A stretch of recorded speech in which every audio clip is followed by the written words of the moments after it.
मित्रांनो, आपल्याला परीक्षेमध्ये आकृत्या मोजणे हा घटक येतो. हा घटक खूप सोपा आहे, तर ते मी तुम्हाला समजून देणार आहे. आता हा आहे त्रिकोण. त्रिकोणामध्ये आता तुम्ही म्हणता हा एक त्रिकोण आहे, म्हणजे हा एक त्रिकोण आहे हे बरोबर आहे, पण त्याच्यामध्ये जर एक रेषा वाढवली तर किती त्रिकोण होतात? तुम्ही म्हणता हा एक आणि हा एक, एकूण किती? 2.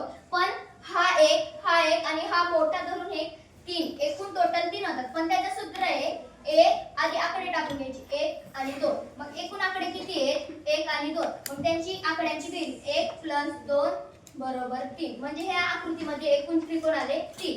मग आता पुढे आहे चौरस. याच्यामध्ये एक चौरस आहे, पण ह्याच्यामध्ये जर आकडे टाकले, रेषा वाढवली, मग ह्याच्यामध्ये आधी आकडे टाकून घ्यायचे 1 2 3 4. एकूण मोठा आकडा कोणता आहे?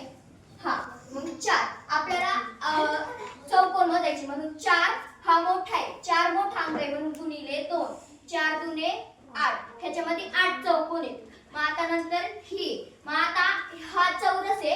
जर ह्या चौरसामध्ये असा मोठा प्लसचं चिन्ह असेल तर ह्याच्यामध्ये समजायचं 5 चौरस आहे. मग हा 1 2 3 4 आणि मोठा आहे 5. मग एकूण ह्याच्यामध्ये लहान ह्याच्यामध्ये 5. मग हा ह्याच्यामध्ये 5. मग 5 आणि 5 10. ह्याच्यामध्ये 10.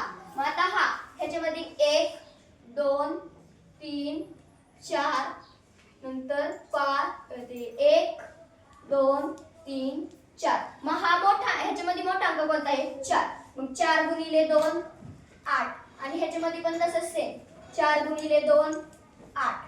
मग 8 आणि 8 16. आणि हे इथून इथं दिसतात हे दोन जॉईंट झालेले. हा 1 आणि हा 2.